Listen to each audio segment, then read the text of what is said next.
കഴിഞ്ഞ 2 വർഷക്കാലം നിന്നെ കാത്തിരിക്കാത്ത ഒരു ദിവസം പോലുമില്ല.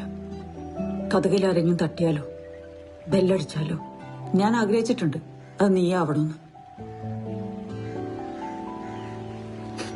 പിന്നെ വന്നു നിന്റെ വുഡ് ബി എന്റെ ഒപ്പ് മേടിക്കാൻ.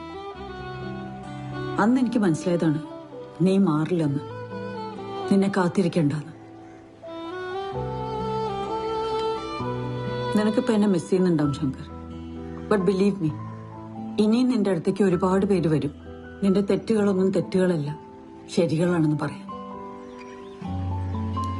എനിക്ക് പ്രായമായി. I am not fit for you anymore. എന്നെ വിട്ടേക്ക്. ഇതാ ഞാൻ ഇവിടെ വരുന്നില്ല എന്ന് പറഞ്ഞത്. ഞാൻ പുറത്തുണ്ടാവും.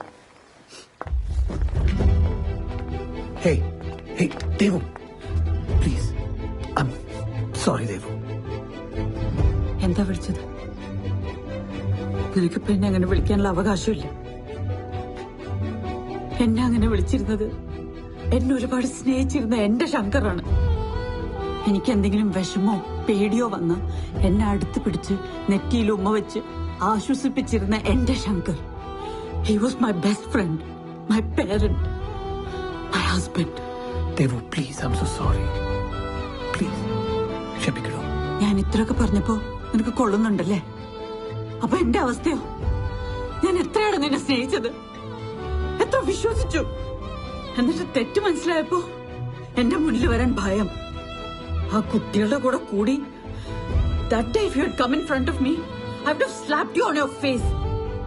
നാട്ടി वो കോതിര വരയ്ക്കോട്ടി അടി. எனக்கு வேற யாரும் வேண்டாம். തെറ്റ് ചെയ്ത് ഞാനാണ്.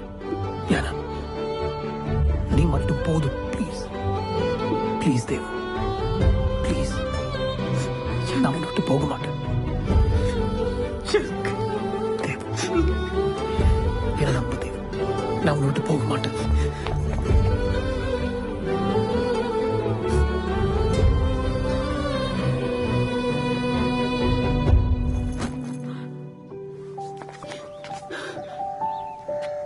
Sorry sorry Janani. இல்லப்பா, இட்ஸ் ஓகே. வா.